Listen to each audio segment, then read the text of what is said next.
قال الله تبارك وتعالى في كلامه المجيد: أعوذ بالله من الشيطان الرجيم، بسم الله الرحمن الرحيم. قال الله تبارك وتعالى في كلامه المجيد: أعوذ بالله من الشيطان الرجيم، بسم الله الرحمن الرحيم. تبارك الذي نزل الفرقان على عبده ليكون للعالمين نذيرا. قال المؤلف والمفسر رحمه الله تعالى: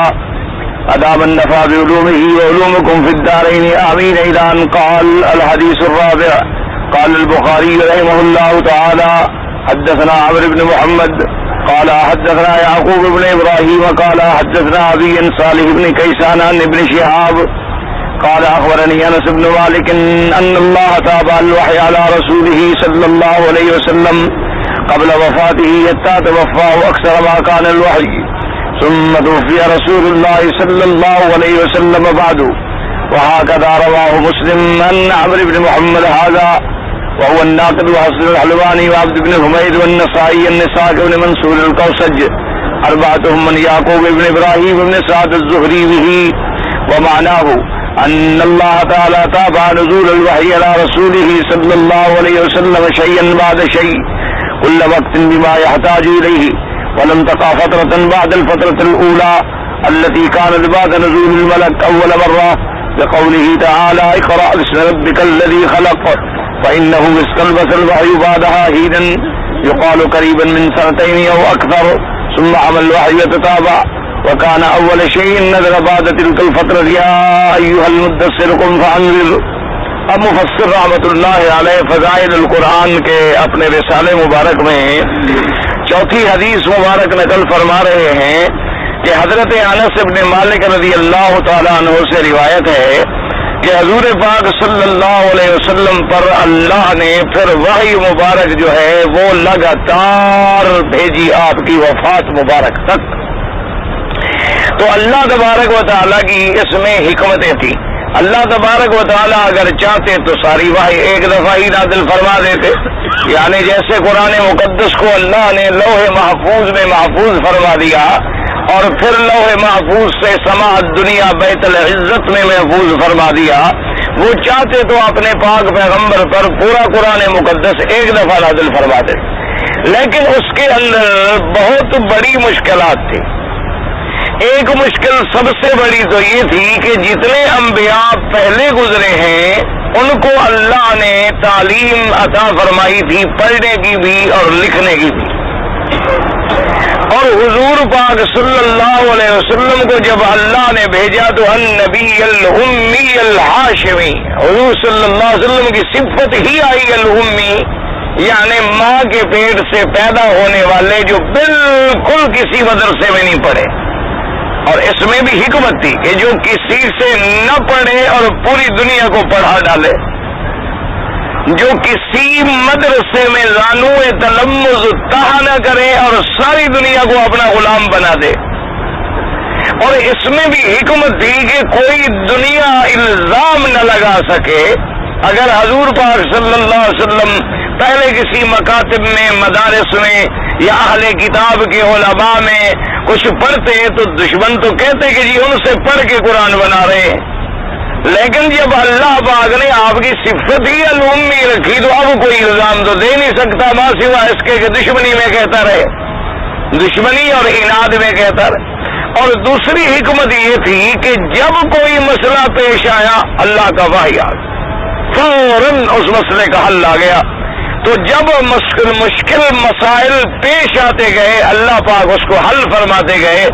ایمان والوں کا ایمان اور بڑھتا چلا گیا کہ جب بھی کسی نے آگے سوال کیا کہ جناب اصحاب کہف کون ہیں، ذوالقرنین کون ہیں، روح کا مسئلہ کیا ہے، اشہر الحرام کا کیا حکم ہے، یہ چاند سورج کا کیا مسئلہ ہے، اور خرچ ہمیں کتنا کرنا چاہیے، حیض کے مسائل کیا ہے، جو سوال آیا اللہ کا قرآن نازل ہو گیا. اگر ایک دفعہ قرآن نازل ہو جاتا تو جب کوئی سوال پیش آتا پھر اس مسئلے کو ڈھونڈنا پڑتا. اب دیکھیں نا بخاری شریف ماشاءاللہ اول سے لے کر آخر تک موجود ہے، لیکن اگر بخاری شریف سے کسی ایک حدیث کو تلاش کرنا ہو تو یہ عالم کا کام ہے. عام آدمی تو سوال ہی پیدا نہیں ہو سکتا کہ ڈھونڈ سکے. سوا، حالانکہ باوجود اس کے کہ ان کے باب موجود ہیں، یہ کتاب الایمان ہے، یہ کتاب الصلاۃ ہے، یہ کتاب المغازی ہے، یہ کتاب التفسیر ہے، یہ کتاب الجہاد ہے، یہ کتاب طب ہے، باوجود ابواب موجود ہیں، انڈیکس لگے ہوئے، لیکن پھر بھی آپ حدیث نہیں نکال سکتے، کیونکہ امام بخاری رحمۃ اللہ علیہ کا طبع جو تھی وہ مجتہدانہ رنگ تھا، وہ ایک حدیث مبارک کو مختلف ابواب میں ذکر کر دیتے ہیں، آدمی ڈھونڈ ہی نہیں سکتا جب تک کہ اس کو بخاری شریف سے رابطہ نہ ہو، رات دن اس کا بخاری شریف سے مطالعہ نہ ہو، آپ کہیں کہ جی فلاں حدیث بخاری شریف میں، لیکن کہاں ہے، اس کے نکالنے کے لیے بڑا مسئلہ ہے۔ تو اب اگر قرآن شریف آ چکا ہوتا، اس میں حکم تو موجود ہے، لیکن جب سوال ہوتا پھر اس مسئلے کو ڈھونڈا جاتا، بجائے اس کے کہ سوال آنے کے فوراً بعد جبریل علیہ السلام نازل ہو گئے۔ تو یہ اللہ تبارک و تعالیٰ کی عظیم شان۔ اور تیسری حکمت علماء نے یہ لکھی کہ جو قرآن اترتا رہا، قرآن سینوں میں محفوظ ہوتا گیا، کیونکہ اس زمانے کے اندر کوئی مطابع تو تھے نہیں، کوئی پریس کے انتظام تو نہیں تھے، اور کتابت کرنے والے بھی چند صحابہ تھے رضوان اللہ علیہم اجمعین، جن میں حضرت علی رضی اللہ تعالیٰ عنہ کاتب تھے، حضرت معاویہ رضی اللہ تعالیٰ عنہ کاتب الوحی تھے، اسی طرح حضرت زید بن ثابت رضی اللہ تعالیٰ عنہ اور حضرت عمر رضی اللہ تعالیٰ عنہ، یعنی یہ چند لوگ تھے جن کو لکھنا آتا تھا، لیکن اللہ نے تھوڑا تھوڑا قرآن اتارا تو سینوں کے اندر قرآن محفوظ ہوتا گیا۔ اسی طرح علماء نے فرمایا کہ سب سے بڑی حکمت یہ بھی تھی کہ جب جبریل آتے تھے اللہ سے پیغام لے کر تو حضور کے مدارج اور بلند ہو جاتے کہ اللہ کے اور حضور کے درمیان میں واسطہ تو صرف جبرائیل ہے،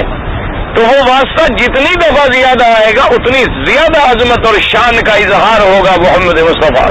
صلی اللہ علیہ وآلہ آلہ وصحابہ وسلم تسلیما کثیرا کثیرا۔ اب دیکھیں موسیٰ علیہ السلام بڑے شان والے ہیں، لیکن ان پہ جبرائیل کتنی دفعہ اترے؟ عیسیٰ علیہ السلام بہت بڑے شان والے پیغمبر ہیں، لیکن ان پہ اللہ کے جبرائیل کتنے دفعہ اترے؟ 5 دفعہ، 8 دفعہ، 10 دفعہ۔ لیکن یہ شان بھی تو صرف حضور پاک کو ملی کہ 23 سال میں رات اور دن جبرائیل آ رہے ہیں، اور ہر بات بھی جبرائیل علیہ السلام حاضر ہو رہے ہیں اور اللہ کی طرف سے سلام عرض کر رہے ہیں، اور اللہ تبارک و تعالیٰ کی طرف سے پیغام عطا فرما رہے ہیں اور مسائل مشکلہ کا حل فرما رہے ہیں۔ تو یہ بھی شان تھی حضرت محمد الرسول اللہ صلی اللہ علیہ وآلہ آلہ وصحابہ وسلم تسلیما کثیرا کثیرا۔ اللہ کے کروڑوں صلاۃ و سلام ہو حضور پاک کی ذات مبارک پر۔ اس لیے حضرت انس بن مالک فرماتے ہیں کہ اب جب وحی شروع ہوئی تو بس پھر شروع ہو گئی، یعنی پھر وحی نہیں رکی حتیٰ توفی رسول اللہ صلی اللہ علیہ وسلم، حتیٰ کہ حضور پاک صلی اللہ علیہ وسلم کی وفات ہو گئی۔ تو جب حضور پاک کی وفات ہو گئی تو وحی ختم ہو گئی، وحی رک گئی۔ اسی لیے حدیثوں میں آتا ہے کہ سیدہ فاطمہ الزہرا رضی اللہ تعالی عنہا بی بی صاحبہ نے حضور کی وفات کے بعد جو دکھ میں اور حزن میں اور غم میں پہلا لفظ کہا تو وہ یہی لفظ تھا کہ یا ابتا الیوم انقطع عنا الوحی۔ انہوں نے یہی کہا کہ ہائے ابا جان، آپ کا ہمیں کتنا دکھ ہے کہ آج تو وحی بھی رک گئی ہم سے۔ آپ کی وفات کیا ہوئی کہ آج تو اللہ سے سلسلہ ہی ختم ہو گیا، یعنی آج تو جبریل امین کا آنا ہی ختم ہو گیا بے اعتبار وحی کے، کیونکہ وحی کا انقطاع ہو گیا حضور کے بعد، کیونکہ کوئی نبی نہیں، کوئی پیغمبر نہیں، کوئی رسول نہیں، تو وحی کا سوال ہی پیدا نہیں ہوتا۔ اسی لیے آپ دیکھیں قرآن پاک کا جب آپ پہلا پارہ شروع کرتے ہیں تو پڑھتے ہیں الف لام میم ذالک الکتاب لا ریب فیہ ھدی للمتقین الذین یؤمنون بالغیب ویقیمون الصلاۃ ومما رزقناہم ینفقون، اور آگے والذین یؤمنون بما انزل الیک وما انزل من قبلک، اور وہ لوگ جو ایمان لائے اس پر جو ہم نے آپ کی طرف اتارا، وما انزل من قبلک، اور ان کتابوں پر ایمان لے آئے جو ہم نے آپ سے پہلے اتاری، وبالآخرۃ ہم یوقنون، اور جن کو آخرت پہ یقین کامل ہے۔ اب آگے قرآن نے یہ نہیں کہا کہ جو اتارا ہم نے آپ کے بعد، کیوں آپ کے بعد تو اتارنے کا سوال ہی پیدا نہیں ہوتا، کیونکہ یا وحی حضور سے پہلے اترا یا وحی حضور پاک کی ذات مبارک پہ اترا، آپ کے بعد وحی اترنے کا سوال ہی پیدا نہیں ہوتا۔ تو اب مفسر رحمت اللہ علیہ نے اس حدیث مبارک کی وضاحت فرمائی اور کہا کہ معنی ہو، اس کا معنی کیا ہوا، اس کا ترجمہ کیا ہوا کہ بھئی سب سے پہلے تو وحی آئی تھی میرے مدنی سرکار پہ، اقرأ باسم ربک الذی خلق. یہ 5 آیتیں نازل ہوئی تھی حضور صلی اللہ علیہ وسلم، اور اس کے بعد پھر وحی رک گئی. ثم التبس الوحی، قطع ہو گئی، فترہ آ گیا، درمیان میں بریک آ گئی. اب وہ کتنی مدت تھی اس میں گو اختلاف ہے، لیکن بعض علماء نے فرمایا کہ 2 سال تک وحی نہیں آئی، بعض نے فرمایا کہ 6 مہینے تک وحی نہیں آئی، اور پھر جب وحی شروع ہوئی تو پھر نہیں رکی. پھر جب وحی شروع ہوئی تو سب سے پہلے یعنی رکنے کے بعد جب دوبارہ وحی شروع ہوئی تو پہلی سورت کیا اتری، یا ایھا المدثر،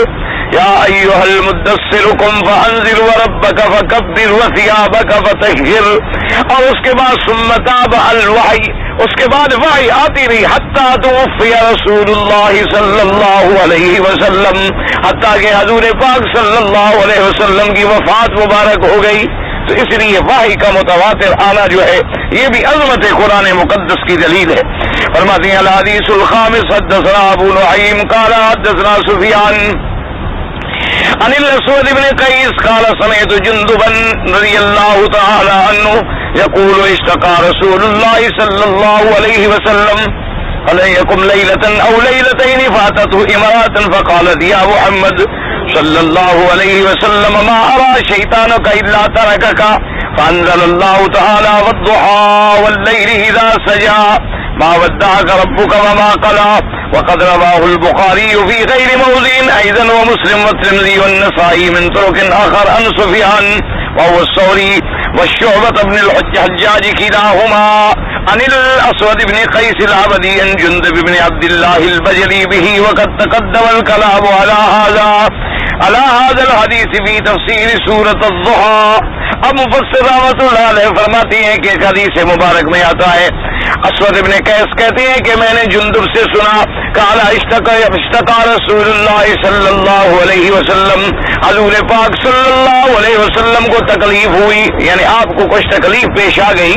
فلم یقم لیلۃ او لیلتین، ایک رات یا 2 راتیں حضور پاک تہجد کے لیے بیدار نہ ہوئے یا آپ پڑھ نہ سکے. تو ایک عورت جو تھی یہ وہی عورت ہے جیسے آپ پہلے پڑھ چکے ہیں، یہ ابی لہب کی بیوی ہے، یہ ابی لہب کی بیوی ہے. تبت یدا ابی لہب میں آپ سارا مفصل قصہ پڑھ چکے ہیں.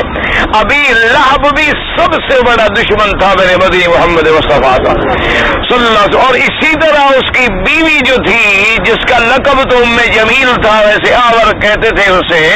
وہ بدبخت اپنے خاوند سے بھی 2 قدم آگے تھی حضور کی دشمنی.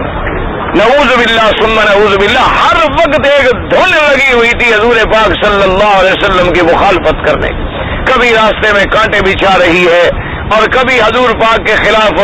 جھوٹی باتیں بنا رہی ہے. اور حتیٰ کہ ایک دفعہ آئی اور آگے کہنے لگی اچھا یعنی ہم تو خیر وہ لفظ بھی زبان سے نہیں کہہ سکتے، کہنے لگی اچھا وہ جو جن یعنی نعوذ باللہ شیطان آپ کے پاس آتا تھا اس نے آپ کو چھوڑ دیا. یعنی نعوذ باللہ جبرائیل علیہ السلام کے بارے میں کہنے لگی وہ اللہ کا فرشتہ نہیں، یعنی وہ اللہ کا فرشتہ نہیں جو آپ کے پاس آتا ہے، وہ تو کوئی جن ہے، وہ تو کوئی جن ہے جو آپ کے پاس آتا ہے. اچھا آپ کے پاس نہیں آیا اس لیے آج رات آپ نہیں اٹھے یا آپ نے 2 رات، یعنی اتنی متواتر دشمنی کی اس کی. اور خدا کی قدرت ہے، اللہ معاف کرے، اللہ معاف کرے، دعا کیا کرے اللہ بچائے. جب آدمی حق والوں کا دشمن ہو جاتا ہے نا وہ ویسے ہی پاگل ہو جاتا ہے، اس کو دشمنی میں اتنا جنون ہو جاتا ہے، اتنا دیوانہ ہو جاتا ہے کہ بس لگا رہے گا، ایک جنون ہے، بس ایک دماغ میں نعوذ باللہ اللہ کی طرف سے کوئی ایسی ناراضگی آ جاتی ہے کہ آدمی سمجھ نہیں سکتا. اب دیکھیں نا جی، حضور پاک جب تشریف لے آئے تم ایمان نہیں لے آتے ہو، نہ لے آؤ، لیکن حضور پاک کی دشمنی کرنا، آپ کو نقصان پہنچانا اور پھر آپ کے راستے میں کانٹے بچھانا، حضور صلی اللہ علیہ وسلم کی طرف باتیں کرنی، جھوٹے الزام عائد کرنے، حضور صلی اللہ علیہ وسلم کے صحابہ کو ستانا، حضرت ابی بکر رضی اللہ تعالی عنہ اور اصحاب رسول پر الزام لگانا، تو اور پھر عورت ہو کر اور ایک بڑے سردار کی بیوی ہو کر، لیکن ایک دماغ میں بس کیڑا پڑ گیا تو لگے ہوئے ہیں دل میں. اچھا اسی طرح دیکھیں آج یعنی آپ غور کریں جن لوگوں کے دلوں میں صحابہ کے خلاف نفرت بڑھ گئی ہے، ایمان سے کہو چلو آج اگر ٹھنڈے دل سے آپ یعنی آپ دماغ کو بالکل خالی کر لیں، اللہ کے کعبے میں ہم بیٹھے ہیں، آج اگر کوئی آدمی حضرت ابی بکر، حضرت عمر، حضرت عثمان رضی اللہ عنہم کا دشمن ہو جائے تو ان کو کوئی نقصان پہنچا سکتا ہے؟ دل سے یعنی حضرت اس وقت اگر کوئی صحابہ کا دشمن بن جائے تو کیا صحابہ کو نقصان پہنچا دے گا؟ ان کی زمین چھین لے گا، ان کی جائیداد چھین لے گا، یا صحابہ زندہ ہیں ان کو کوئی جانی مالی نقصان پہنچا دے گا؟ صدیوں پہلے صحابہ کا زمانہ ہی گزر گیا، بات ختم ہو گئی۔ اگر آج کوئی اہل بیت رسول کا گستاخ بن جائے تو اہل بیت کو کوئی نقصان پہنچا سکتا ہے؟ بھائی زمانہ ہی گزر گیا، صدیاں گزر گئیں، وہ لوگ اپنے اللہ کے ہاں اپنے مراتب عالیہ پا گئے، تم نہیں مانتے نہ مانو، لیکن بگاڑ کیا سکتے ہو؟ کچھ نہیں، لیکن پھر بھی دشمنی ہے، کتابیں لکھ رہے ہیں اور نعوذ باللہ رات دن صحابہ کے خلاف اور عجیب عجیب باتیں لکھ رہے ہیں، اور صحابہ رضوان اللہ علیہم اجمعین کے معائب کو تلاش کر رہے ہیں اور ان کے عیب ڈھونڈے جا رہے ہیں، ان کی غلطیوں کو بڑی خرد بینے لگا لگا کے دیکھا جا رہا ہے، ان کے حسن تو ان کو نظر ہی نہیں آتا، ان کا جمال نظر ہی نہیں آتا۔ اچھا اب دیکھ اسی طرح چلو اب ائمہ اربعہ ہیں، امام ابو حنیفہ رحمۃ اللہ علیہ، امام شافعی، امام احمد بن حنبل، امام مالک رحمۃ اللہ علیہم اجمعین، ان کا دور گزر گیا۔ اب اگر کوئی ان کو گالی دیتا پھرے تو خود پاگل ہے یا ان کو کوئی نقصان بھی پہنچا سکتا ہے؟ ان کا دور ہے، گزر گیا، آپ نہیں مانتے، نہ مانے، آپ کہیں جی میں نہیں مانتا، بات ختم ہو گئی۔ دیکھو جی آپ کو آپ کی رائے کی آزادی کا حق ہے، آپ کہتے ہیں جی میں آپ کی بات نہیں مانتا، نہ مانے، فی امان اللہ، لیکن کسی کی شان میں گستاخی کرنا اور برا کہنا اور ان کو نعوذ باللہ کبھی جاہل کہنا، کبھی ان کو کسائی کہنا، کبھی ان کو جھوٹا کہنا، کبھی کیا ضرورت کیا ہے ان باتوں کی؟ اگر مجھے بتائیں کہ آپ کے اعمال اور حسنات میں کتنا اضافہ ہو رہا ہے؟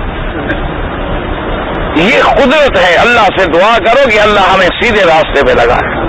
اللہ ہمیں صراط مستقیم پہ لگا دے، ورنہ جب آدمی بھٹک جاتا ہے نا جی، کسی کی دشمنی کے جراثیم اندر بیٹھ جاتے ہیں، یہ بیماریوں کے جراثیم تو اینٹی بائیوٹک سے مر جاتے ہیں، لیکن یہ جراثیم توبہ کے سوا مرتے ہی نہیں، یہ ایسے جراثیم ہوتے ہیں کہ ہاں اگر اللہ توبہ کی توفیق عطا فرما دے تو ٹھیک۔ بھائی شیخ الاسلام ابن تیمیہ فوت ہو گئے، شیخ محمد ابن عبد الوہاب رحمۃ اللہ علیہم فوت ہو گئے، بڑے بڑے علماء بریلی میں پیدا ہوئے یا دیوبند میں پیدا ہوئے یا سہارنپور میں پیدا ہوئے یا دہلی میں پیدا ہوئے یا تبلیغ میں پیدا ہوئے، اللہ ان کی قبروں پہ کروڑوں رحمتیں فرمائے، بات ختم ہو گئی۔ اگر آپ کو کسی سے اختلاف ہے کہیں جی ان کی بات کو میں نہیں مانتا، بس ختم ہو گئی بات، اس سے زیادہ تو ہمیں کوئی حق نہیں نا کہ ہم قریدیں اور ان کے عیب ڈھونڈنے کے لیے ہمیں اللہ نے بھیجا ہے دنیا میں۔ اسی لیے بی بی رابعہ بصریہ کا ایک بڑا عجیب قول ہے، بی بی رابعہ بصریہ رحمۃ اللہ علیہا اللہ کی ایک بڑی مقبول عورت گزری ہے، ولی اللہ تھی۔ ایک دفعہ دیکھا انہوں نے اپنے مصاحبات جو تھی ان کی یا ان کی خدمت میں جو لوگ پڑھنے کے لیے آتے تھے تو دیکھا کہ وہ شیطان کی مذمت میں لگے ہوئے ہیں کہ شیطان رجیم ہے، شیطان مردود ہے، شیطان ملعون ہے اور شیطان ایسا برا ہے اور شیطان ایسے گمراہ کرتا ہے، اسی پہ بحث ہو رہی ہے۔ تو کافی دیر بی بی صاحبہ سنتی نہیں، جب صبر نہ ہوا تو ان کو بلایا، فرمایا کیا کر رہے ہو؟ انہوں نے کہا بی بی صاحبہ ہم شیطان کی مذمت کر رہے ہیں، شیطان کو اچھا تو نہیں ہے نا، اس کی مذمت تو کرنی چاہیے۔ فرمایا جتنی دیر تم نے دشمن کو یاد کیا اتنی دیر اللہ کو یاد کر لیتے، جتنی دیر تم نے شیطان کے ذکر میں گزار دیا ہے اتنی ٹائم اگر تم اپنے اللہ کی یاد میں گزار لیتے تو تمہارا کیا بگڑ جاتا؟ ٹھیک ہے شیطان برا ہے، ختم ہو گئی بات۔ تو جو ٹائم ہم شیطان کی لعنتیں کرنے میں گزارتے رہے وہ اللہ کے ذکر کرنے میں کیوں نہ گزارتے رہیں؟ اور جب ہم اللہ کا ذکر کریں گے تو شیطان پہ تو خود بخود چوٹ پڑے گی، کیونکہ یہ تو قاعدہ ہے۔ حضرت معاویہ رضی اللہ تعالیٰ عنہ کے بارے میں آتا ہے کہ ایک رات آپ سوئے ہوئے تھے چونکہ صحابہ معصوم نہیں ہوتے، صحابہ جو ہے معصوم صرف نبی ہوتے ہیں، یاد رکھو۔ تو شیطان کو موقع ملا، اس نے بھی اپنا حربہ استعمال کیا کہ حضرت معاویہ رضی اللہ تعالیٰ عنہ کی تہجد مبارک جو تھی وہ قضا ہو۔ اب تہجد رہ جائے تو کوئی بات نہیں ہے، کیونکہ نفلی عبادت ہے، تہجد جو ہے ایک نفلی عبادت ہے، اگر پڑھ لے تو آپ کو بڑا اجر ملے گا، بڑی نعمت ملے گی، لیکن کوئی نہ پڑھے تو کوئی گناہ تو نہیں ہوگا۔ لیکن حضرت معاویہ رضی اللہ تعالیٰ عنہ کو اتنا دکھ ہوا، اتنا صدمہ ہوا کہ بھائی میری تہجد آخر کیوں رہ گئی،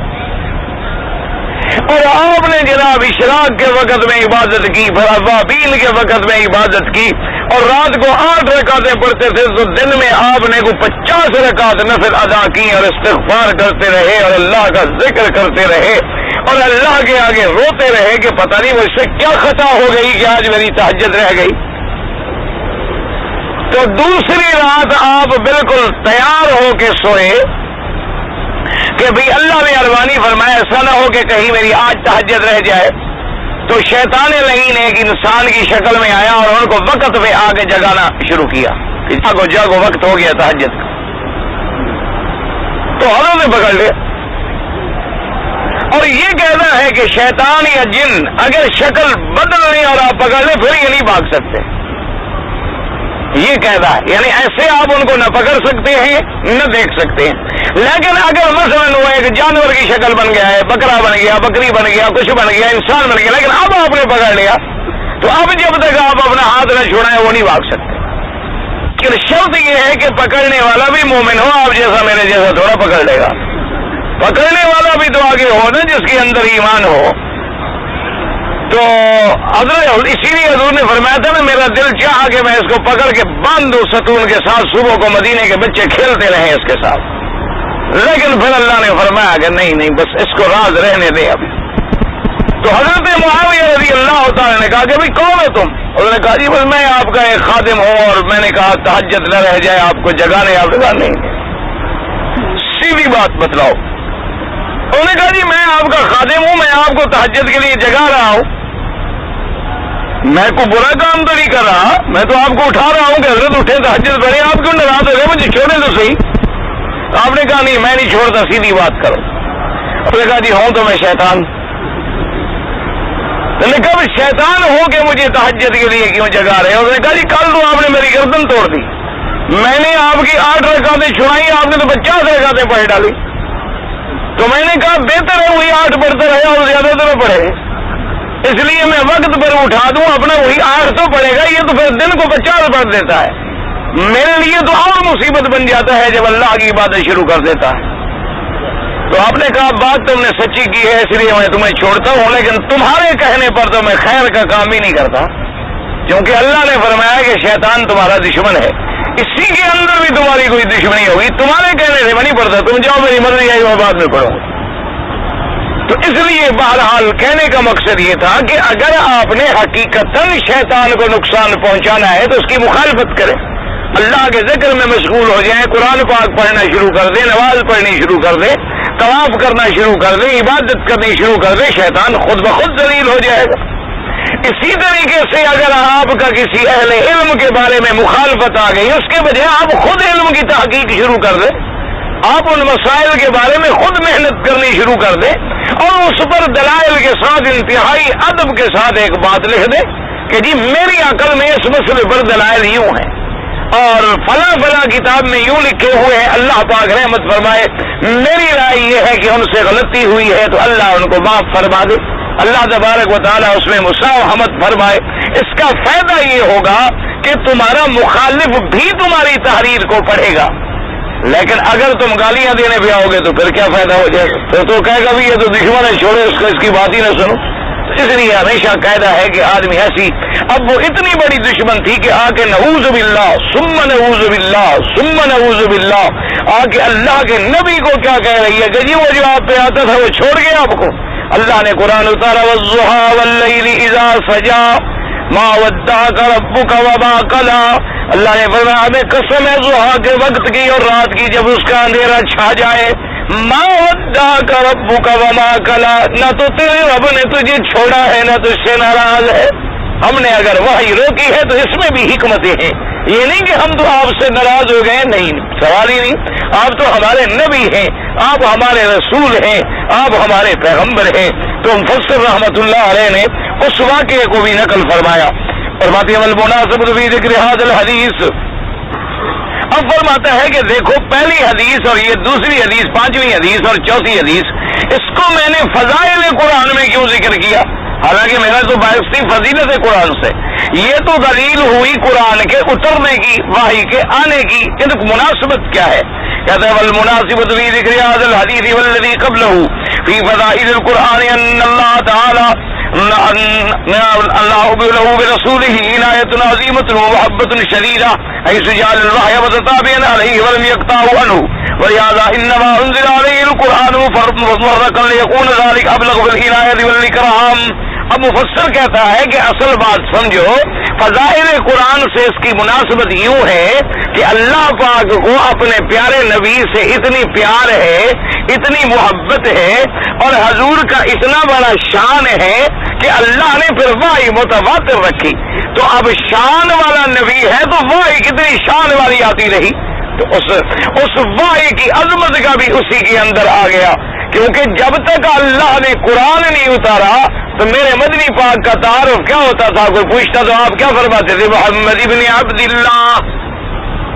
حضور سے کوئی پوچھتا حضور آپ کا اسم گرامی، تو آپ فرماتے ہیں نا محمد، میرا نام محمد ہے، ابن عبداللہ ہوں اور عبد المطلب کا پوتا ہوں۔ لیکن جب اللہ نے قرآن اتارا تو فرمایا حضور اب آپ کا تعارف بدل گیا، اب کہیں محمد رسول اللہ۔ اب محمد ابن عبداللہ تو ہیں، عبداللہ کے بیٹے، اس میں تو کوئی شبہ نہیں، لیکن اب آپ سب سے بڑی بات جو ہے وہ رسالت ہے، سب سے بڑی بات جو ہے وہ نبوت ہے، اب ہم نے آپ کو نبی بنایا ہے، اس لیے اب جہاں بھی ذکر آئے گا وَمَا مُحَمَّدٌ إِلَّا رَسُولٌ،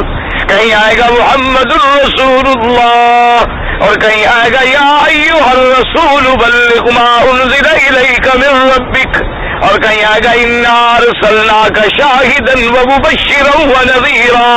اور کہیں آئے گا یا ایھا المزمل قم اللیل، کہیں آئے گا یا ایھا المدثر قم فانذر۔ یہ سب شان کب ملی؟ جب قرآن آیا، تو قرآن کی عظمت کا بیان آیا، تو اس لیے ان حدیثوں کے ساتھ ربط ہے فضیلت قرآن کو۔ اس لیے مفسر رحمت اللہ علیہ فرماتے ہیں کہ میں نے یہ احادیث مبارک جو ہیں اپنے رسالہ فضیلت قرآن میں ذکر کی ہیں۔ فرماتے ہیں قال البخاری رحمہ اللہ تعالی نزل القرآن بلسان قریش والعرب قرآنا عربیا بلسان عربی مبین۔ امام بخاری رحمت اللہ علیہ نے فرمایا کہ اللہ نے قرآن اتارا ہے لغت قریش میں۔ کیوں؟ یاد رکھو عرب تو بہت تھے نا جی، عرب تو شام والے بھی عرب ہیں، سوڈان والے بھی عرب ہیں، اسی طریقے سے مصر والے بھی عرب ہیں، یمن والے بھی عرب ہیں، سب سارا جزیرۃ العرب ہے، لیکن اللہ نے جو قرآن اتارا ہے وہ لغت قریش میں ہے، جو قریش مکے میں رہ رہے تھے ان کی جو عرب لغت ہے، ورنہ ہر جگہ لغت کا فرق ہے۔ آپ دیکھیں نا تھوڑا سا تھوڑا سا آپ ایک شہر سے دوسرے ملک میں چل جائے زبان میں فرق ہے جائے، ابھی دیکھا نہیں آپ ہمارے مصری بھائی جو کہیں گے اولک، وہاں یعنی کافی انہوں نے اڑا دیا اللہ کے بندوں نے۔ اچھا، اور ایک اور بڑی مہربانی فرمائی ہے، گاف جو ان کی لغت میں نہیں ہے، پتہ نہیں وہ کہاں سے ڈھونڈ کے لے آئے، یعنی آپ الف با تا سا جیم ہا خا دال سارا پڑھے یا تک گاف ہے، قاف تو ہے، کاف بھی ہے، کاف کعبے والا بھی ہے، قاف قرآن والا بھی ہے، لیکن گاف تو کہیں نہیں ہے، لیکن وہ ہر بلا میں جیم کو بگاڑ کے گاف بنا دیا انہوں نے۔ تو لیکن اللہ نے جو قرآن اتارا ہے وہ لغت قریش میں ہے، اور بلسان عربی مبین، ایسی زبان عربیوں کی اتنی واضح اور اتنی کھلی ہوئی، کیوں؟ ایک تو لغت عرب جو ہے یاد رکھو مطلق لغت عرب جو ہے تمام لغات سے ہر لحاظ سے جامع، ماننے، اعلیٰ افضل ہے باعتبار لغات کے، باعتبار ذخیرہ الفاظ کے، باعتبار تراکیب کے، باعتبار فصاحت کے، باعتبار بلاغت کے، باعتبار ایجاز کے، باعتبار اعجاز کے، باعتبار بداعت کے۔ لغت عرب جو ہے جیسی لغت آئی نہیں ہے، کیونکہ یہ لغت قرآن ہو گئی، اور پھر یہی لغت اہل جنہ ہو گئی۔ جنت میں بھی تو عربی ہوگی، اسی طریقے سے بلکہ یہ جو دنیا ہے اور اس کے بعد عالم آخرت ہے، درمیان میں برزخ ہے، بس یہ مرنے کی دیر ہے، اس کے بعد تو پھر عربی شروع ہو گئی۔ پھر اگر قبر میں بھی سوال جواب ہے تو عربی میں ہوگا، اور جنت کی زبان جو ہے وہ بھی عربی ہوگی۔ اور اسی طریقے سے ہمیشہ یاد رکھیں تو قرآن مقدس کو جو میرے اللہ نے اتارا تو اتارا لغت قریش میں، اور اتارا ایسی عربی زبان میں، ایسی بلیغ فصیح اور کھلی ہوئی زبان میں، بلسان عربی مبین۔ اللہ کا کلام ہے جس کا مقابلہ دنیا کی کوئی طاقت جو ہے قیامت تک نہیں کر سکتی ہے۔ تو اس لیے امام بخاری رحمت اللہ علیہ نے فرمایا کہ اللہ تبارک و تعالی نے قرآن پاک کو اتارا لسان قریش اور عرب، اور قرآن عربیہ، عربین فقط عربی یعنی بلسان عربی مبین۔ اسی لیے اللہ نے دوسری مقام پہ فرمایا نزل به الروح الامین علی قلبک لتکون من المنذرین بلسان عربی مبین، اور کہیں فرمایا انا جعلناہ قرآنا عربیا لعلکم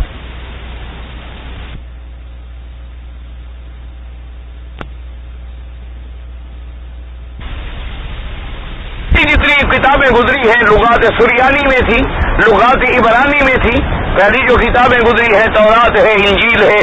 اور زبور ہے، اور جتنے کتب منزلہ ہیں وہ عربی میں نہیں تھی، وہ عبرانی زبان میں تھی، وہ سریانی زبانوں میں تھی۔ اور یہ شرف جو ہے اس لغت کو ملا کہ اللہ نے اپنی آخری کتاب جو تھی وہ لغت عربی میں اتار دی۔ اس لیے ویسے بھی ہر مسلمان کوشش کرے اپنے بچوں کو اپنے گھر میں، خاص طور پہ جن لوگوں کو اللہ نے مکہ مدینے میں رہنے کا اور بسنے کا ذریعہ عطا فرما دیا ہے، لغت عربی کو سیکھیں،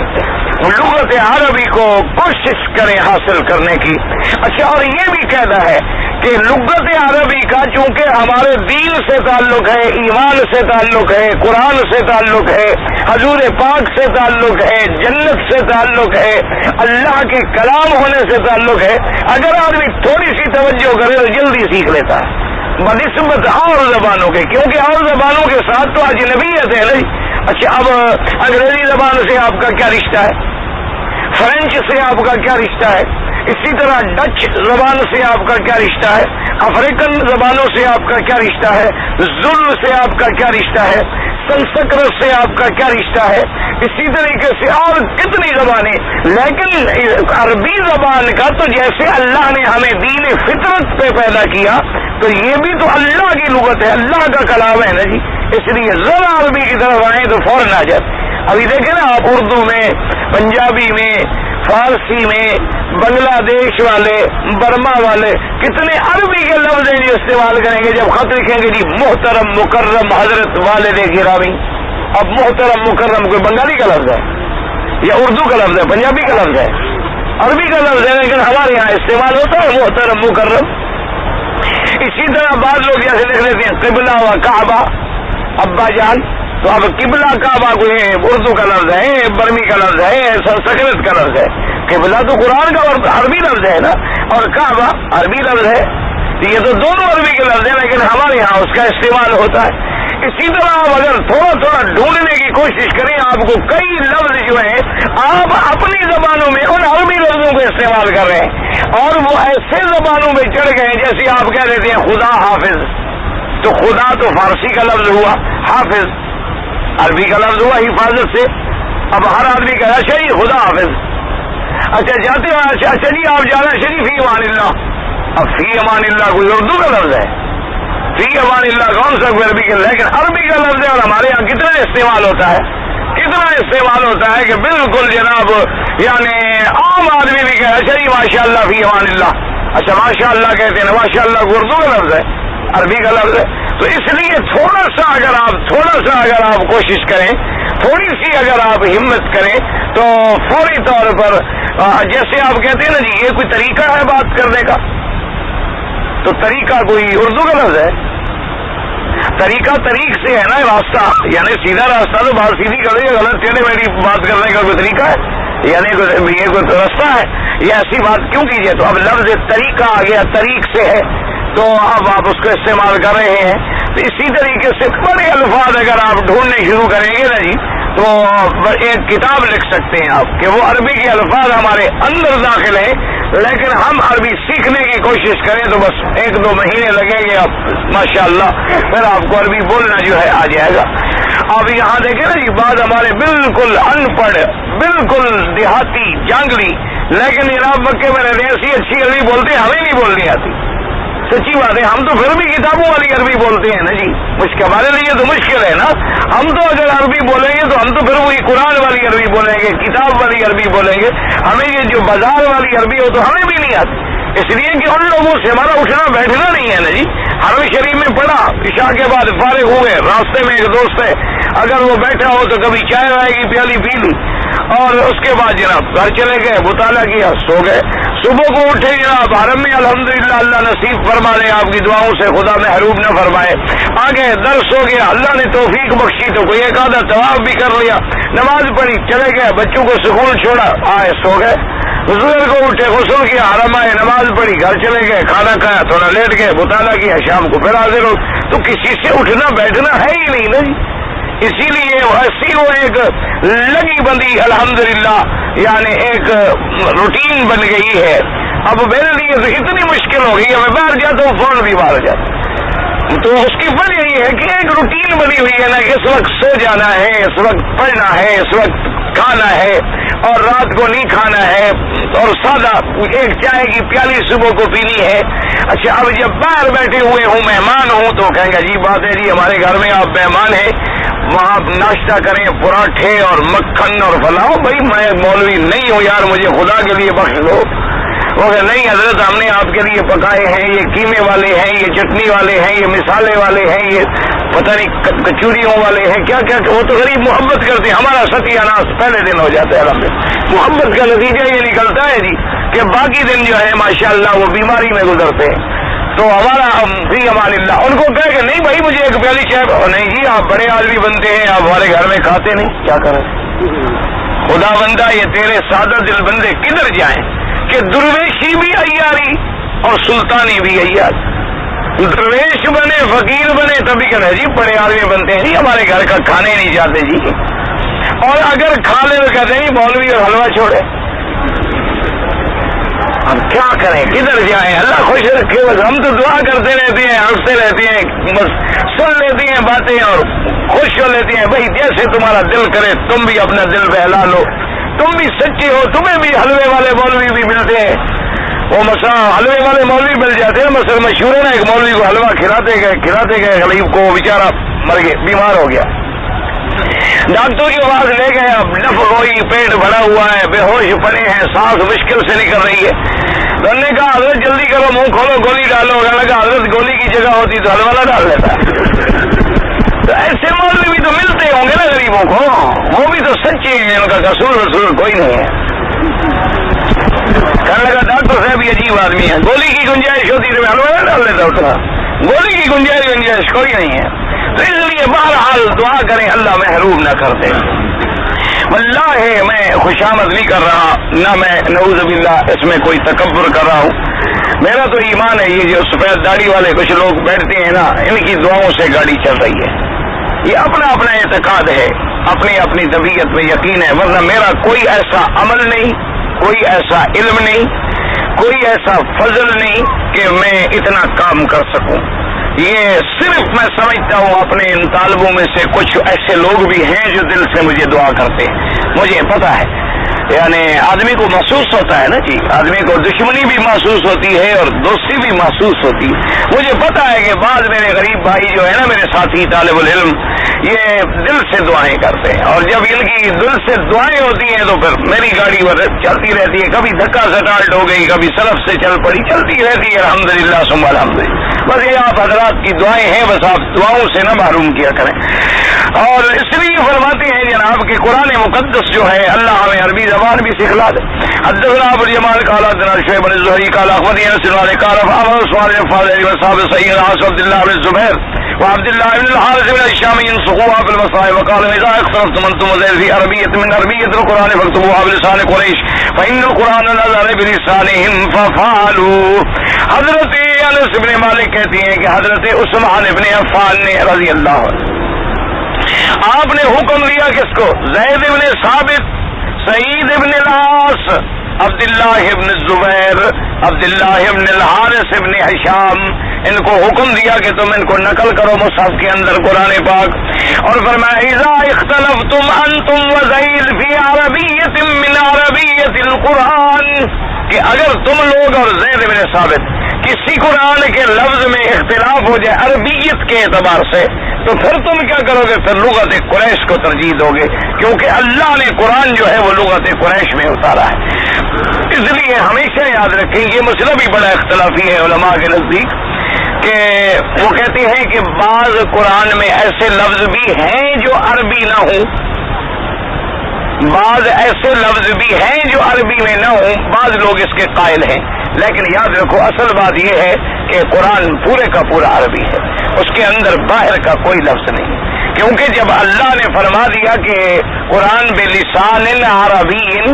مبین، اور فرمایا انا جعلناہ قرآنا عربیا لعلکم تعقلون، بات ختم ہو گئی۔ تو پھر کسی اور لغت کا لفظ تو وہ استعمال کرتے ہیں نا جن کے پاس الفاظ کی کمی ہو، اللہ کا علم تو محیط ہے، اس کے ہاں کوئی کمی تھی کہ وہ دوسری لغت سے لفظ لے آئے،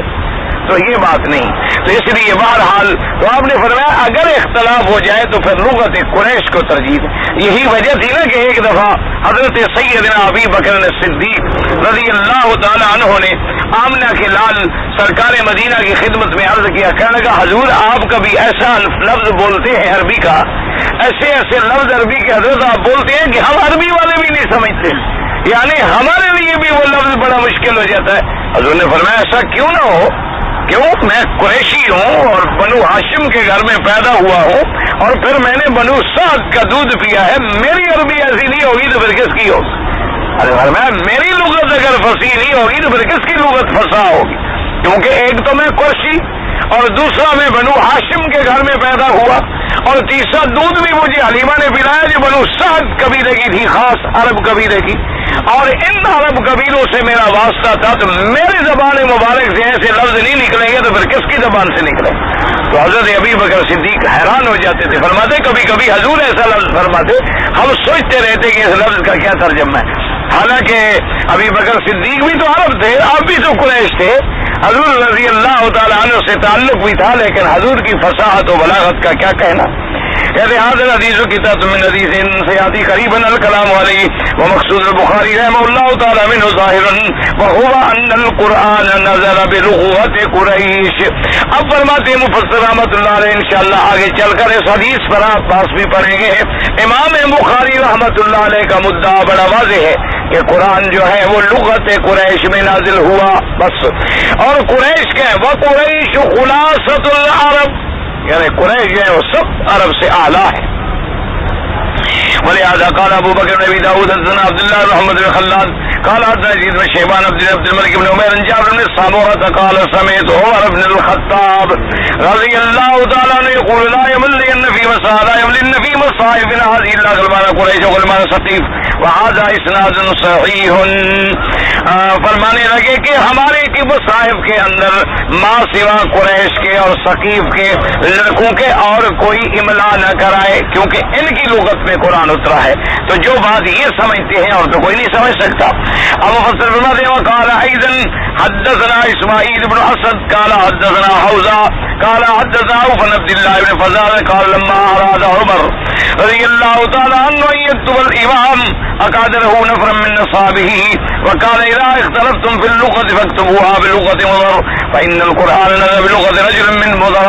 صلی اللہ علیہ وسلم وقد قال تعالی قال اللہ تعالی قرآنا عربيا غير ذي عوج لعلهم يتقون وقال تعالى وإنه لتنزيل رب العالمين نزل به الروح الأمين على قلبك لتكون من المنذرين بلسان عربي مبين وقال تعالى وهذا لسان عربي مبين. اب مفسر رحمۃ اللہ علیہ فرماتے ہیں کہ جب حضرت امیر المومنین حضرت عمر رضی اللہ تعالیٰ عنہ نے ارادہ کیا ان یکتب الامام، امام کہتے ہیں قرآن کو کیونکہ قرآن ہی تو امام ہے نا، قرآن ہی تو امام ہے، امام آگے آنے والا، تو قرآن کا حق یہی ہے کہ وہ سب سے آگے ہوگا، سب کا امام ہوگا. فرماتے ہیں آپ نے ایک جماعت بٹھائی صحابہ کی کہ لکھیں قرآن پاک، اور آپ نے فرمایا اذا اختلفتم باللغت، اگر تم لغت کے بارے میں کہیں اختلاف کر جاؤ تو خیال کرو باللغت مضر لکھا کرو. فإن القرآن نزل بلغت رجل من مضر، مضر بھی عرب. اور اس کے بعد اللہ نے فرمایا قرآنا عربیا غیر ذی عوج، ہم نے قرآن پاک کو اتارا عربی لغت کے اندر جس میں کوئی کجی نہیں ہے تاکہ تم اللہ سے ڈرو. وإنه لتنزيل رب العالمین، یہ اتارا ہوا ہے رب العالمین کا. نزل به الروح الامین، اتارا اس کو فرشتے نے جو امین ہے، لقب روح ہے اس کا یعنی جبریل. علی قلبک لتکون من المنذرین بلسان عربی مبین، اور اللہ نے فرمایا وہذا لسان عربی مبین. اور اسی طرح اللہ نے فرمایا ولو جعلناه قرآنا اعجميا لقالوا لولا فصلت آیاته اعجمی وعربی. اللہ نے فرمایا ہم چاہتے تو اپنے قرآن کو کسی اجمی لغت میں بھی اتار دیتے، لیکن پھر مکے والے کہتے کہ ہماری لغت میں کیوں نہ آیا تاکہ ہم سمجھ سکتے. اس لیے اللہ نے فرمایا ہم نے قرآن پاک کو عربی لغت میں اتارا. الی غیر ذلک من الآیات الدالۃ علی ذلک. ثم ذکر البخاری رحمہ اللہ تعالی حدیث یعلا ابن امیہ انہ کان یقول لیتنی ارى رسول اللہ صلی اللہ علیہ وسلم ينزل علیہ الوحی، وذکر الحدیث فی الذی سأل من احرم بعمرۃ وهو متزمخ بطیب وعلیہ جبہ قال ونزل رسول ساعة ثم فجاءه الوحی فاشار عمر رضی اللہ تعالی عنہ الى یعلا تعالی فجاء یعلا فادخل راسه فاذا هو محمر الوجه يغط كذلك ساعة ثم سري عنه فقال اين الذي سألني عن العمرة آنفا فذكر ابن بهذه الجبة وصل الطيب. اب مفسر رحمۃ اللہ علیہ فرماتے ہیں کہ یعلا ابن امیہ آئے اور انہوں نے تمنا کی کہ ہائے کاش مجھے وہ گھڑی نصیب ہوتی کہ حضور پاک پہ وحی اتر رہا ہوتا اور میں وہ وحی والی کیفیت دیکھتا کہ کیسے وحی نازل ہوتی ہے میرے آقا محمد مصطفیٰ پہ. جب حضور کا نام آئے درود شریف تو پڑھ لیا کریں، اللہ کے بندے غفلت نہ کیا کریں. اب فرماتے ہیں کہ میں آیا، میں نے احرام باندھا ہوا تھا لیکن خوشبو بھی بہت تیز آ رہی تھی، یعنی خوشبو میں لتڑے ہوئے تھے.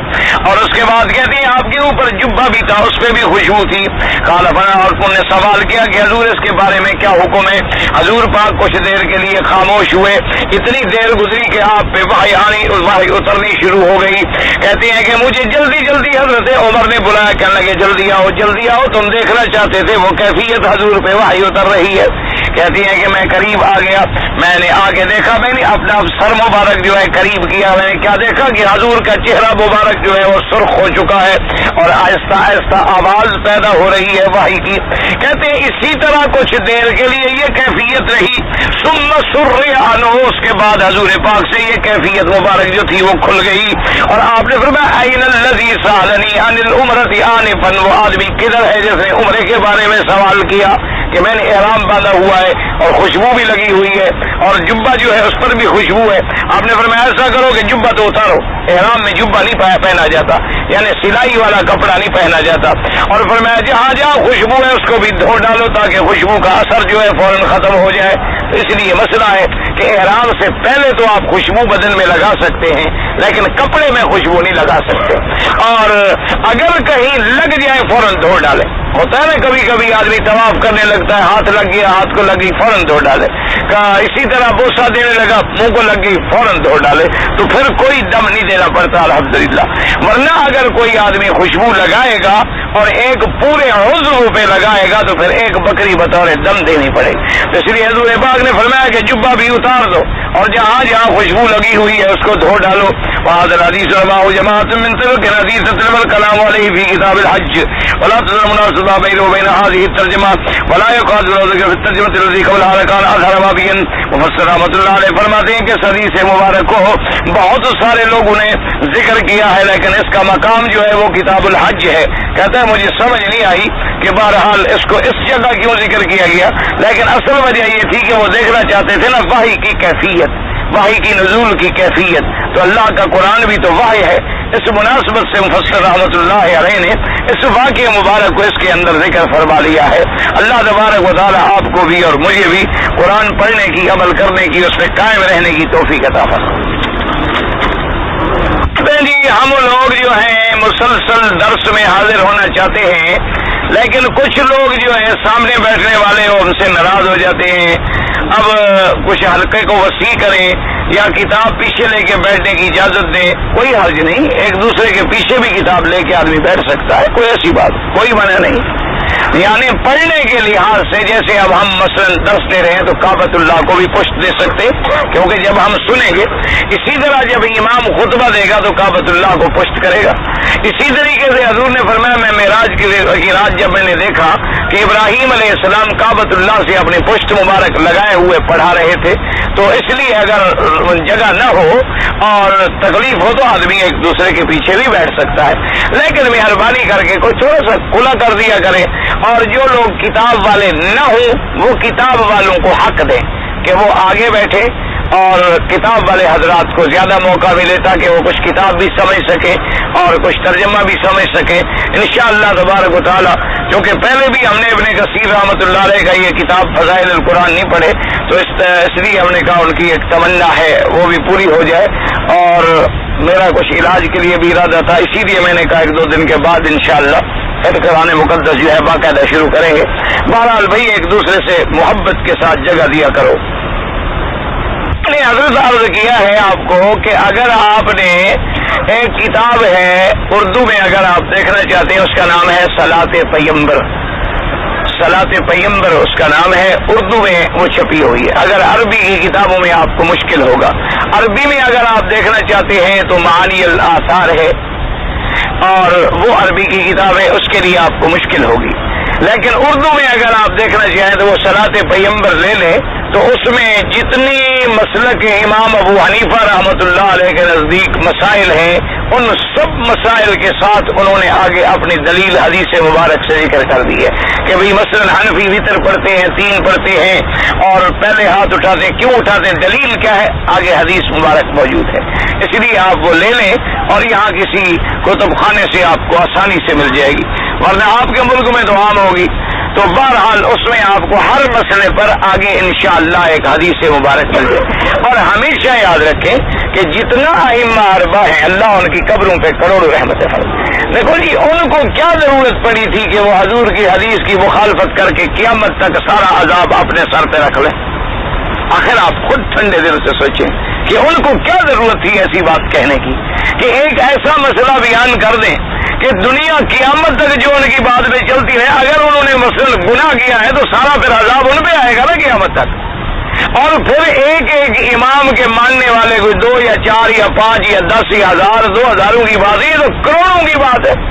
اب جیسے امام ابو حنیفہ رحمۃ اللہ علیہ کے مسلک پر عمل کرنے والے آپ دیکھیں کہ ملکوں کے ملک اور کروڑوں کے کروڑوں کی تعداد میں ہیں, تو ان کو کیا ضرورت ایسی پڑی تھی کہ وہ بغیر حدیث مبارک کے. فرق اتنا ہے یاد رکھو کہ ایک رکعت والی حدیث بھی موجود ہے اور 3 رکعت والی حدیث بھی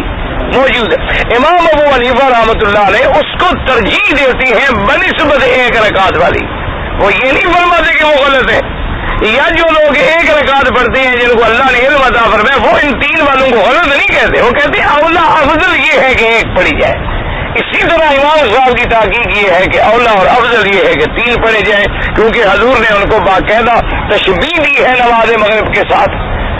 تو جب فرماتے ہیں حضور ایک مثال دے دیں, تشبیہ دے دیں, بیان کر دیں تو بات تو ختم ہو گئی. تو اس لیے بہرحال مزید تفصیل آپ نے دیکھی ہے تو میں نے آپ کو عربی کتاب بھی بتلا دی, اردو بھی بتلا دی. آپ لے لیں, آرام سے پڑھیں, انشاءاللہ آپ کی تسلی ہو جائے گی. حضرت حسین کو امام کہنا جائز ہے؟ بھائی بات یہ آتی ہے کہ ایک مسجد کے مولوی کو آپ امام کہہ دیتے ہیں، اگر حضرت حسین کو کہہ دیا تو کیا ہو گیا؟ جو نماز پڑھاتا ہے وہ کیا ہوتا ہے؟ وہ بھی امام۔ تو اگر اس کو امام کہہ دیتے ہو تو حضور کا بیٹا ہے، اس کو کہہ دیا تو کوئی فرق نہیں پڑتا۔ لیکن مسئلہ یہ ہے کہ صحابہ کا لقب ہے رضی اللہ عنہ، یاد رکھو،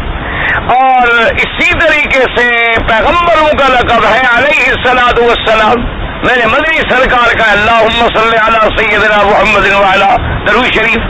تو اس لیے بعض لوگوں نے حضرت حسین کے لیے یہ لفظ مختص کر دیا، حالانکہ امام حضرت ابو بکر کو امام نہیں کہتے جو حقیقتاً امام ہے، حضرت عمر کو امام نہیں کہتے جو حقیقتاً امام ہے، حضرت عثمان کو نہیں کہتے جو حقیقتاً امام ہے، حضرت علی کو بھی نہیں کہتے، ابا کو بھی نہیں کہتے، بیٹے کو کہتے۔ حالانکہ حضرت حسین تو حضرت علی کے برابر خلافت نہیں کر سکے۔ حضرت علی رضی اللہ تعالیٰ عنہ تو باقاعدہ خلیفہ ہے رضی اللہ عنہ وارضاہ،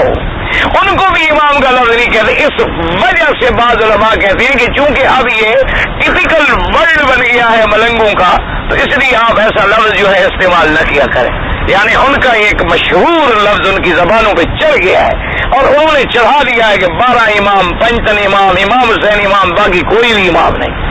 یعنی نبی کو بھی امام کہنے کے لیے تیار نہیں ہے اللہ تبارک و تعالیٰ، ورنہ ایسے امام کا لفظ کہہ دیں تو کوئی فرق نہیں پڑتا ہے، کیا ہے؟ حضرت امام پھر آپ نے پھر بھی لکھت ہوئی ہے حضرت حسن رضی اللہ عنہ کو زہر دیا گیا، بالکل دیا گیا، زہر حضور پاک کو بھی دیا گیا۔ حضور صلی اللہ علیہ وسلم کو خیبر میں یہودی عورت نے گوشت کے اندر باقاعدہ زہر دیا، تو حضرت حسن کو بھی زہر دیا گیا، اس میں کوئی شک نہیں۔ اور باقاعدہ تاریخیں دیکھ لیں، تفصیل موجود ہے، اور اس میں میرے بھائی حکمت ہوتی ہے۔ اللہ نے جب درجات بلند کرنے ہوتے ہیں تو زہر سے اگر کسی کی وفات ہو تو شہادت کا مرتبہ مل جاتا ہے، تو حضرت حسن رضی اللہ تعالیٰ عنہ کو اللہ نے یوں مرتبہ شہادت پہ پہنچایا، حضرت حسین رضی اللہ عنہ کو اس طرح مرتبہ شہادت پہ پہنچایا، حضرت عمر کو ممبر کے اندر شہید بنا کے شہید ممبر و محراب بنا دیا، حضرت عثمان کو گھر میں شہید مظلوم بنا دیا، حضرت حمزہ کو عہد میں سید الشہداء بنا دیا۔ یہ تو ان کو مراتب کو اونچا کرنا تھا، امتحان آتے رہے اور گزرتے رہے۔ حضور صلی اللہ علیہ وسلم کو اظہار دیا گیا۔ حضور پاک کی جب وفات مبارک قریب آئی تو آپ نے فرمایا یا عائشہ ھذا وقت انقطاع ابہری من سم الذی اکلت بخیبر او کما قال، آپ نے فرمایا عائشہ میری آنتیں مبارک اندر ایسے کٹ رہی ہیں، اس زہر کا اثر ہے جو مجھے خیبر میں دیا گیا۔ عورتیں نماز جنازہ پڑھ سکتی ہیں، حضور کی وفات پر صلاۃ درود شریف تو عورتیں پڑھ سکتی ہیں، بھائی عورتیں بھی جنازہ پڑھ سکتی۔ مسئلہ یہ ہے کہ عورتوں کے لیے مسجد میں آنا ضروری نہیں، یاد رکھو، عورت کے لیے جماعت میں مسجد میں حاضر ہونا ضروری نہیں ہے، جمعہ میں حاضر ہونا ضروری نہیں ہے، عیدین میں حاضر ہونا ضروری نہیں ہے، جنازے کے لیے حاضر ہونا ضروری نہیں ہے، اور ہمارے علاقوں میں ملکوں میں حاضر ہوتی بھی نہیں ہے، گھروں میں بھی خیر ہمارے یہاں تو خیر اچھا رواج ہے، مسجد میں تو خیر حاضر نہیں ہوتی، گھر میں بھی نہیں پڑھتے، بڑے ہمارے یہاں شریف لوگ ہیں، اچھے لوگ ہیں، وہ ایسے جھنجٹ میں بھی نہیں پڑھتے، نہ پڑھیں گے نہ 3 اور 1 کا جھگڑا ہوگا نا، ان انجان ہی چھڑائی گئی ہے۔ عشاء کا وقت ہو تو سینما میں ہوں گے، عصر کا وقت ہو تو کلب میں ہوں گے، صبح کا وقت ہو تو سو رہے ہوں گے، اور ظہر کا وقت ہو تو کسی لنچ پہ ہوں گے۔ وہ بیچارے بڑے مصروف رہتے ہیں، شریف لوگ ہیں، عورتیں بھی مرد بھی، اللہ کی مہربانی ہے، سب کچھ ہے، نماز نہیں، قرآن نہیں، رسول نہیں، باقی سب کچھ ہے، پکے مسلمان ہیں، بالکل ٹھیک ٹھاک مسلمان ہیں، اور یعنی ساری دنیا کے مسلمانوں کو چیلنج کر سکتے ہیں کہ کیا تمہارا اسلام ہے، تم نے مولویوں نے اسلام کو سمجھا نہیں، سمجھا ہی انہوں نے جن نے زندگی میں کبھی نماز نہیں پڑھی، قرآن سمجھے ہی انہوں نے، جن نے ساری زندگی بیچاروں نے نماز پڑھی انہوں نے تو قرآن سمجھے ہی، سمجھا کس نے جو ساری زندگی قرآن کے قریب نہیں آیا، ساری زندگی نماز کے قریب نہیں آیا، وہ مفکر اسلام ہے اور مفکر قرآن ہے اور تدبر قرآن ہے اور قرآنی احکام پہ آرٹیکل لکھتے ہیں، ماشاءاللہ حیرت ہوتی ہے، انا للہ و انا الیہ راجعون۔ مسئلہ یہ ہے کہ اگر عورت موجود ہے جنازہ کھڑا ہو گیا تو پڑھے،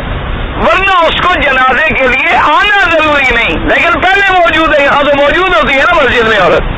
اب اگر عورت مر جائے تو ہم اس کا جنازہ پڑھیں گے کہ نہیں پڑھیں گے؟ تو اگر مرد عورت کا جنازہ پڑھ سکتا ہے تو عورت بھی مرد کا جنازہ پڑھ سکتی، کوئی جھگڑے والی بات ہے ہی نہیں ہے۔ لیکن چونکہ ہمارے ملک میں رواج یہی تو لوگوں کو عجیب لگتا ہے جی عورت جنازہ پڑھے۔ ہاں جس نے فرض کبھی نہ پڑھے ہوں بات تو ٹھیک ہے، وہ کیوں سوچیں کہ نماز جنازہ پڑھے؟ امام ابو حنیفہ رحمۃ اللہ علیہ کے نام جو ہے نعمان ابن ثابت ہے، اور آپ کو ابو حنیفہ کی کنیت اسی دی جاتی ہے۔ حنیف کا معنی ہوتا ہے ہر چیز کو چھوڑ کے دین اسلام میں چلنے والا۔ ما کان ابراہیم یہودیا ولا نصرانیا ولکن کان حنیفا مسلما، ہر چیز سے مائل ہو کر دین حق پہ لگنے والا۔ حضرت سلیمان علیہ السلام کے لیے جب روح قبض ہو گئی ہے تو قرآن کا مسئلہ ہے جی ما دلهم علی موتہ الا دابۃ الارض تاکل من ساعتها قرآن، تو ان کی عدم موجودگی میں پھر ان کی حکومت کون چلاتا تھا؟ آپ کو کیا تکلیف ہو گئی کہ نائب نہیں تھے، تم تھے وہاں صرف؟ عجیب بات ہے، ان کو ان کی حکومت کی فکر پڑ گئی۔ ہمارے لوگ جی عجیب ہیں ماشاءاللہ، اللہ ہدایت ہے۔ یعنی ہم تو حیران ہوتے ہیں نا جی، شام کو ادھر سے باہر جاؤ نا جی ماشاءاللہ ایسے سیاست میں بات کر رہے ہوتے ہیں جی فلاں فیصلہ جی بالکل غلط ہوا ہے، فلاں جو آرڈر ہوا ہے نا جی بالکل غلط ہوا ہے، فلاں سپریم کورٹ نے تو بالکل غلط فیصلہ کیا ہے، اور فلاں جی خام خواہ مذہب کا نام لکھ رہے ہیں آئیڈینٹی کارڈ، بالکل جی یہ آئین کے خلاف ہے، قانون کے خلاف ہے۔ پوچھو کام کیا کرتے؟ کہتے بلدیہ میں جھاڑو دیتا ہوں۔ کیا کریں اللہ کے بندے، تمہاری حیثیت تو یہ ہے کہ تم جھاڑو دے رہے اور باتیں تم کر رہے ہو آسمانوں، تمہیں اللہ نے جس مقام پہ رکھا ہے صبر کرو، اللہ کی رضا پہ راضی رہو۔ اب حضرت سلیمان کی حکومت کے بارے میں فکر پڑ گیا کیسے چلتے؟ مولوی مکی اس وقت وہاں تھا۔ خدا کا خوف کرو، ان کے نائب موجود تھے، اللہ نے ان کا نظام چلا دیا بس۔ کہتے ہیں جی کہ مردے کو جب ایماندار مومن نے جب سوال کریں گے کہ بھی من ربو کا ما دینوں کا ما تقول فی حق ھذا الرجل، مومن جو ہے وہ صحیح جواب دے گا۔ جب صحیح جواب دے گا تو فرشتہ کہے گا کہ نم کا نومت العروس کے بھی اب دولہا کی طرح سو جاؤ، تو عذاب قبر کب ہوگا؟ تو اس پہ کیوں ہو عذاب؟ عجیب آدمی ہو، جو جواب نہیں دے گا اس کو عذاب ہوگا، جو دے گا اس کے لیے تو ثواب ہوگا۔ عجیب آدمی کہتے جی اجتماع ضدین ہو گیا، کیوں اجتماع ضدین ہو گیا؟ بھائی جو جواب میں کامیاب ہو گیا الحمدللہ عذاب سے بچ گیا، اور جو کہے گا ہاں لا ادری اقول ما یقول الناس، مجھے نہیں پتا جیسے لوگ کہتے ہیں، اس کے لیے پھر مارا جائے گا اس کو، تو کوئی اجتماع ضدین نہیں۔ عجیب آدمی ہے۔ عورتیں ڈرائیوری کر سکتی ہیں، عورتیں بابا سب کچھ کر سکتی ہیں، کیا نہیں کر سکتی؟ عجیب بات۔ عورتیں مردوں سے جوتا اٹھوا سکتی ہیں، مردوں کو نکیل ڈال سکتی ہیں، مردوں کو پاگل دیوانہ بنا کے اپنے پیچھے یتیم بچوں کی طرح چلا سکتی ہیں، تو باقی گاڑی چلانا کو مشکل بات ہے۔ جب تم مرد کو چلا رہی ہے تو لوہے کی گاڑی کا مسئلہ ہے؟ بڑا 6 فٹ کا آدمی ماشاءاللہ ہڈ قد والا بندہ، خاندانی آدمی، اس کو چلا رہی ہے بغیر سٹیرنگ کے، بغیر بریک کے، تو لوہے کی گاڑی کی بابا کیا طاقت ہے؟ بالکل لاکھ دفعہ چلاؤ جی، تاکہ جب مرے تو غیر آدمی وہیں سے نکالے اس کو۔